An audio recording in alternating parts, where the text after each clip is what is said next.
Hello everybody, my name is Safal Waggle. Today we have James Taylor at our disposal to conduct an interview. He is a student that attends Wake STEM Early College High School, and today we will be running through some quick thoughts on the Grand Challenge of Engineering on providing access to clean water. So hello James Taylor. Oh, hello, Safal Waggle. How's it going, Mr. Taylor? It's going really good, So let's run through the questions really quick. So how much effort has Wake STEM Early College put in on trying to solve this grand challenge that is a mega challenge on providing access to clean water? Well, I believe my school has actually put a lot of emphasis on trying to solve this problem. We actually had a project that we conducted a few months ago where we actually incorporated 3 of our classes into solving this problem. I believe they were world history, science, and math.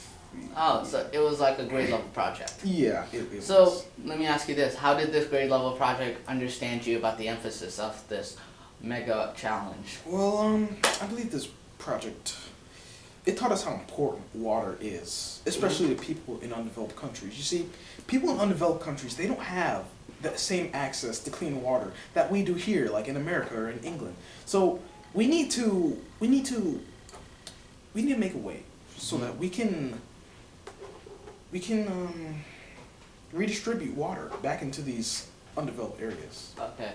Well, you've been talking about undeveloped areas a lot. So can you define what you mean by undeveloped areas and where they are, where they especially need access to clean water? Well, by undeveloped areas, especially into the context of needing clean water, I would say these places include places such as Ethiopia, Okay, Ethiopia.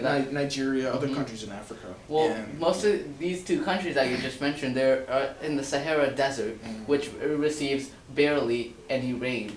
That's So true. I mean that has to take into effect. So let me tell you some statistics and get your thoughts on this. Uh-huh. More people have access to cell phones than they do have access to toilets, and this is basically on because they don't have access to water. And 666 million people in the world do not have any access to safe water. Do you have any thoughts on that? I believe the statistic is ridiculous, and I believe it has to be changed. How do we say we do this? I say we do it by, Fundings, maybe? we have to, there's a lot of things we could do.